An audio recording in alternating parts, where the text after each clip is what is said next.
തടത്തിലെ രാധ കണ്ണൻ്റെ കളിത്തോഴി രാധ ദ്വാരകാപുരിയിൽ രുക്മിണി സ്വയംവര ഗോപുരപ്പന്തലിൽ പോയി കാളിന്തി തടത്തിലെ രാധ കണ്ണൻ്റെ കളിത്തോഴി രാധ. എല്ലാവർക്കും നമസ്കാരം. ശ്രുതിലയം ചാനലിലേക്ക് സ്വാഗതം. എൻ്റെ പേര് പ്രസന്ന. ഞാനൊരു ചെറിയ വീഡിയോയുമായി വരികയാണ്. ഇതിനു മുന്നേ ഞാൻ 1-2 വീഡിയോ ചെയ്തിരുന്നു. അതിലൊക്കെ എൻ്റെ പ്രതിപാദ വിഷയം പ്രണയമായിരുന്നു. പിന്നീട് എനിക്കതിന് ബാക്കിയെടുക്കാൻ അല്പം ബുദ്ധിമുട്ടായിരുന്നു, അതുകൊണ്ട് പറ്റിയില്ല. വീണ്ടും ഞാൻ അതിലേക്ക് വരികയാണ്. പ്രണയം എന്ന വിഷയവുമായി വന്നപ്പോൾ ആദ്യം എൻ്റെ ചെറുപ്പകാലത്തെ ആ പ്രണയവുമായാണ് ഞാൻ വീഡിയോയിലേക്ക് വന്നത്. ഈ പ്രണയം ഇങ്ങനെ വാരി വിതറിയ ഭഗവാൻ, കൃഷ്ണ ഭഗവാന്റെ പ്രേയസി രാധയുമായിട്ടുള്ള ആ ഒരു കാലഘട്ടം, ആ ഒരു യുഗം, ആ ഒരു ദ്വാപര യുഗത്തിൽ നടന്ന ആ വലിയ പ്രതിഭാസമായ പ്രണയത്തെ മനസ്സിലും മുന്നിലും കണ്ടുകൊണ്ടാണ് ഞാൻ അങ്ങനെ ഒരു വിഷയം ഇവിടെ വീഡിയോയാക്കി ചെയ്തു വന്നിരുന്നത്. ഇപ്പോൾ ഞാൻ നിൽക്കുന്നതും പരിശുദ്ധവും ഭാവനവുമായ ഒരു ക്ഷേത്രത്തിൻ്റെ മുന്നിലാണ്. ഇവിടുത്തെ മൂർത്തി നരസിംഹസ്വാമിയാണ്. ആ ഭഗവാന്റെ മുന്നിൽ നിന്നുകൊണ്ട് തന്നെ ആ ഭഗവാന്റെ അന്ന് കൃഷ്ണ അവതാരത്തിൽ തൻ്റെ പ്രേയസി രാധയുമായുള്ള ആ ഒരു പ്രണയ സങ്കല്പ നമ്മളിലൊക്കെ ഉൾക്കൊണ്ട് ഭഗവാൻ ഇങ്ങനെ ഭൂമിയിലേക്ക് വാരി വിതറിയ പ്രതിഭാസവുമായി അതിൻ്റെ ഒരു സന്തോഷവും അതിൽ നിന്നും വരുന്ന വിരഹവും എല്ലാം അനുഭവിച്ചു പോരുന്ന പ്രണയവുമായ വിഷയത്തെപ്പറ്റി സംസാരിക്കാൻ ഞാൻ ആഗ്രഹിക്കുന്നു. എൻ്റെ വിഷയം പ്രണയമാണെന്ന് ഞാൻ പറഞ്ഞു. ഈ പ്രണയം എന്നത് സ്വന്തം കുടുംബത്തിൽ തന്നെ നമുക്ക് പ്രണയിക്കാം. പ്രണയം എന്ന് പറഞ്ഞാൽ സ്നേഹം അല്ലേ? മാതാപിതാക്കൾക്ക് തമ്മിൽ പ്രണയം, കാമുകി കാമുകന്മാർക്ക് തമ്മിൽ പ്രണയം, സഹോദരി സഹോദരന്മാർക്ക് തമ്മിൽ പ്രണയിക്കാം. ആർക്ക് ആരെ എപ്പം വേണമെങ്കിലും പ്രണയിക്കാം. സഹോദരനെ പ്രണയിക്കുമ്പോൾ സഹോദരനെ തുല്യമായിട്ട് പ്രണയിക്കുന്നു. പക്ഷേ ഇതിൽ നിന്നുമെല്ലാം ഈ വീടുകളിൽ ഉള്ള പ്രണയത്തിൻ്റെ 100 മടങ്ങ് മാധുര്യത്തോടു കൂടിയും സന്തോഷത്തോടു കൂടിയും ഹൃദയാനന്ദത്തോടു കൂടിയുമുള്ള പ്രണയമാണ് പുറത്ത് നിന്നും കിട്ടുന്ന നമ്മുടെ പ്രണയം. സ്ത്രീക്ക് പുരുഷനോട് പ്രണയം കിട്ടുന്നു, പുരുഷന് സ്ത്രീയിൽ നിന്നും പ്രണയം കിട്ടുന്നു. പ്രണയ സാഫല്യമടയാത്ത എത്രയോ മനുഷ്യർ നമ്മുടെ ഇടയിലുണ്ട്. പ്രണയിച്ചിട്ട് പാതി വഴിയിൽ പോകുന്നവർ, പ്രണയിക്കാൻ ആഗ്രഹിച്ചിട്ടും പ്രണയിക്കാൻ കഴിയാത്തവർ, അങ്ങനെ പല വിധത്തിലാണ് മനുഷ്യരുടെ പ്രണയം പോകുന്നത് അല്ലേ? നമ്മൾ കളങ്കമില്ലാത്ത മനസ്സോടുകൂടി പ്രണയം കൊടുത്താലും തിരിച്ച് നമുക്കത് കിട്ടാത്ത ഒരു അവസ്ഥയുണ്ട്. അതും ചിലരുടെ ഇടയ്ക്ക് അങ്ങനെ ഒരു അവസ്ഥ വരുന്നുണ്ട്. പ്രണയ സാഫല്യം തിരിച്ചു കിട്ടാതെ എത്രയോ പേർ നമുക്കിടയിലുണ്ട്. ഇഷ്ടമാണെന്ന് പറഞ്ഞാൽ പോലും തിരിച്ചില്ലെങ്കിൽ അതൊരു വേദനാജനകീയമാണ്. അപ്പോൾ എന്താ ചെയ്യുക? നമ്മളെ ചേർത്ത് നിൽക്കുന്നവരുടെ കൂടെ ചേർന്ന് നിൽക്കുക, നമ്മളെ മാറ്റി നിർത്തുന്നവരിൽ നിന്നും മാറി നിൽക്കുക. നമ്മളെ തനിച്ചാക്കി പാതി വഴിയിൽ ഉപേക്ഷിച്ചു പോയവർക്ക് നന്ദി പറയുക. കാരണം വളരെ വേദന ഹൃദയവേദന തന്നതിന്, രാത്രി കാലങ്ങളിൽ ഉറക്കമില്ലായ്മ വരുത്തിയതിന്, പിന്നെ മരിക്കുവോളം മറക്കാത്ത ഓർമ്മകൾ സമ്മാനിച്ചതിന്, ഇതിനൊക്കെ മാറി നിന്ന് അവരോട് നന്ദി പറഞ്ഞുകൊണ്ട് ആ വേദനയോടുകൂടി തന്നെ നമ്മുടെ ജീവിതം മനോഹരമാക്കുക. അതല്ലേ നിർവാഹമുള്ളൂ. പിന്നെ ഞാൻ സ്നേഹിക്കുന്ന ഒരു വ്യക്തി എനിക്ക് വേണം, അദ്ദേഹമില്ലാതെ എനിക്ക് പറ്റില്ല, ഇല്ലെങ്കിൽ അവളില്ലാതെ എനിക്ക് പറ്റില്ല. വളരെ ആത്മാർത്ഥമായ നിഷ്കളങ്കമായ ഒരു പ്രണയം. ഭഗവാൻ കൃഷ്ണൻ്റെയും രാധയുടെയും ആ പ്രണയ കാലം. അന്നൊരു നാൾ രാധാദേവി തൻ്റെ ഭഗവാന്റെ മുഖത്ത് നോക്കി ചോദിച്ചു, ഭഗവാനെ എത്ര കാലമായി നമ്മളിങ്ങനെ പ്രണയിക്കുന്നു, അങ്ങ് എന്നെ എന്താ വിവാഹം കഴിക്കാത്തത്? അപ്പോൾ ഭഗവാൻ ഒരു ചെറുപ്പുഞ്ചിരിയോടുകൂടി പറഞ്ഞു, ഞാനും എൻ്റെ പ്രിയ സഖി രാധയും ഒന്നല്ലേ. വിവാഹം എന്നത് രണ്ടാത്മാക്കൾ തമ്മിലാണ്. ഇവിടെ ഞാനും എൻ്റെ പ്രിയതമയും ഒരാത്മാവാണ്.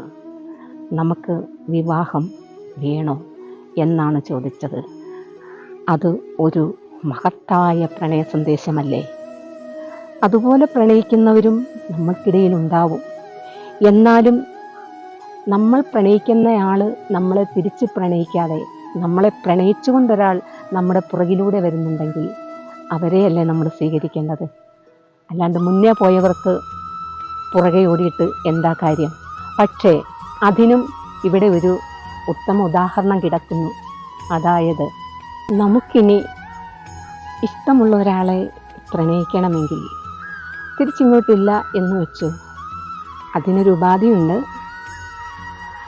രാധാ ഗായത്രി മന്ത്രം, ഭഗവാന്റെ പ്രിയ സഖി രാധയുടെ ഗായത്രി മന്ത്രം ഒരു 21 പ്രാവശ്യമോ 108 പ്രാവശ്യമോ നല്ല ഭയഭക്തിയോടുകൂടി ഒന്ന് ചൊല്ലുക. കൃഷ്ണ ഭഗവാന്റെ വിഗ്രഹത്തിൻ്റെ മുന്നിൽ ഒരു വിളക്ക് തെളിച്ചു വെച്ച് അല്പം തുളസിക്കതിര് കൊണ്ട് നേദിച്ചുകൊണ്ട് ഈ ശ്ലോകമൊന്ന് ചൊല്ലുക. അത് എത്രയെന്ന് പറയാൻ നമുക്ക് പറ്റില്ല. നമ്മൾ ആഗ്രഹിക്കുന്ന ആ കാര്യം വൈകാതെ നടക്കും. ആ ശ്ലോകമൊന്ന് ചൊല്ലുക. ചൊല്ലിക്കഴിഞ്ഞാൽ ഞാൻ ആഗ്രഹിക്കുന്നത് നടക്കും എന്നാണ് ഗായത്രി മന്ത്രത്തിൻ്റെ ഉൽപ്പത്തിയിൽ പറയുന്നത്.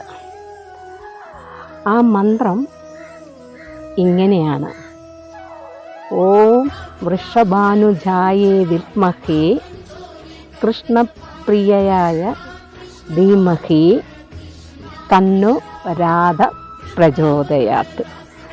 ഇത് രാധാദേവിയുടെ ഗായത്രി മന്ത്രമാണ്. രാധയെ പ്രണയിച്ചെങ്കിൽ മാത്രമേ കൃഷ്ണൻ്റെ പ്രണയം നമുക്ക് കിട്ടൂ. ഇത് പറയുമ്പോൾ ഭഗവാൻ കൃഷ്ണനെ നമുക്ക് ഏത് വിധേനയും പ്രണയിക്കാം. കാമുകനായി പ്രണയിക്കാം, അച്ഛനായി പ്രണയിക്കാം, സഹോദരനായി പ്രണയിക്കാം. ഏത് വിധേനയും നമുക്ക് ഭഗവാനെ പ്രണയിക്കാം.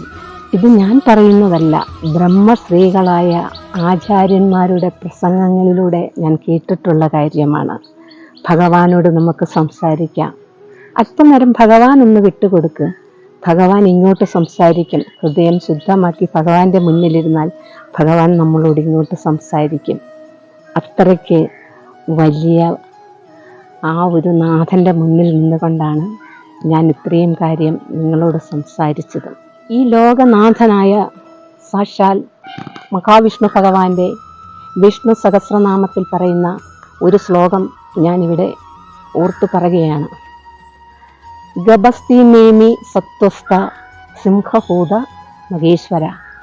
ഗബസ്തി നേമി, ഗബസ്തി നേമി എന്ന് പറഞ്ഞാൽ ഗബസ്തി ചക്രം.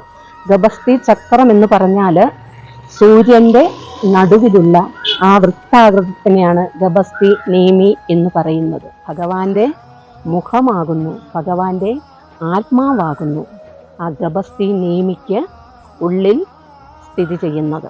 ഭഗവാൻ ഉദിച്ചുയരുന്ന സമയത്താണ് താമരപ്പൂക്കൾ വിരിയുക. താമരപ്പൂക്കൾ വിരിയണമെങ്കിൽ സൂര്യഭഗവാന്റെ ഉദയം വരണം.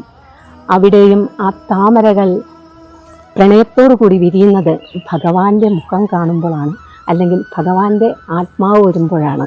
അവിടെയും ഒരു പ്രണയമാണ് ഉണ്ടാവുക, അല്ലേ? അങ്ങനെ ഈ ലോകമാകെ പ്രണയമാക്കി തീർത്തത് പോലും ഈ ഭഗവാന്റെ ഒരു പ്രതിഭാസമാണ്. സത്വസ്ഥ, സത്വസ്ഥ എന്ന് വെച്ചാൽ ഈ ഭൂമി മണ്ഡലങ്ങൾ, ആകാശം ഭൂമിയെല്ലാം സൃഷ്ടിച്ച ഭഗവാൻ 10 അവതാരം എടുക്കുന്നതും സത്വത്തെ മുൻനിർത്തിയാണ്. സത്യസ്വരൂപനായാണ് ഭഗവാൻ അവതാരമെടുക്കുന്നതെന്ന് പറയുന്നു. സിംഹ, വീരശൂരപരാക്രമിയായ ഒരു സിംഹം. നമുക്കൊക്കെ പേടിയാണ്. സിംഹം എന്ന് പറയുമ്പം തന്നെ പേടിയാണ്. ആ രൂപം നമുക്ക് ഭീകരതയാണ്, ഭയങ്കര ബുദ്ധിമുട്ടാണ് നമുക്ക് ആ ഒരു രൂപം കാണുമ്പോൾ തന്നെ. നരജന്മത്തോടുകൂടി സിംഹരൂപത്തോടും കൂടി പിറന്ന ഭഗവാൻ സിംഹവും ഭഗവാൻ നരസിംഹമൂർത്തി ഭഗവാന്റെ മുന്നിൽ നിന്നാണ് ഞാൻ ഈ പ്രണയത്തെപ്പറ്റി നിങ്ങളോട് പറഞ്ഞുകൊണ്ടിരിക്കുന്നത്. ആ സിംഹമൂർത്തിയായ ഭഗവാനാണ് ഈ ശ്രീകോവിലിലെ പ്രതിഷ്ഠ. ഭൂതമഹേശ്വര, ഭൂതം, ലോകം, ഈ ലോകത്തിലുള്ള സർവചരാചരങ്ങളെയും മനുഷ്യര്, വൃക്ഷലതാദികള്, പക്ഷിമൃഗാദികള് ഇവയൊക്കെ നിയന്ത്രിക്കുന്നവൻ, നിയന്ത്രിതാവ്, അതാകുന്നു ഭഗവാൻ ഭൂത മഹേശ്വര. അങ്ങനെയുള്ള ആ ഭൂതമഹേശ്വരനായ സാക്ഷാൽ ശ്രീ മഹാവിഷ്ണുവിൻ്റെ ഉഗ്രവീര അവതാര രൂപമായ നരസിംഹസ്വാമിയാകുന്ന ഭഗവാന്റെ തിരുനടയിൽ നിന്നുകൊണ്ട് ഞാൻ ഈ പ്രണയത്തെപ്പറ്റി സംസാരിക്കുമ്പോൾ ഈ ശ്രീകോവിലിനുള്ളിലിരിക്കുന്ന ഭഗവാനും അതേ സമേതനായിട്ടിരിക്കുന്നു. തൻ്റെ പ്രിയതമയായ മഹാലക്ഷ്മീനെ മടിയിൽ വെച്ചുകൊണ്ട് ഭഗവാൻ അങ്ങനെ ഇതിനകത്ത് ലക്ഷ്മി സമേതനായി പരിലസിക്കുന്നു.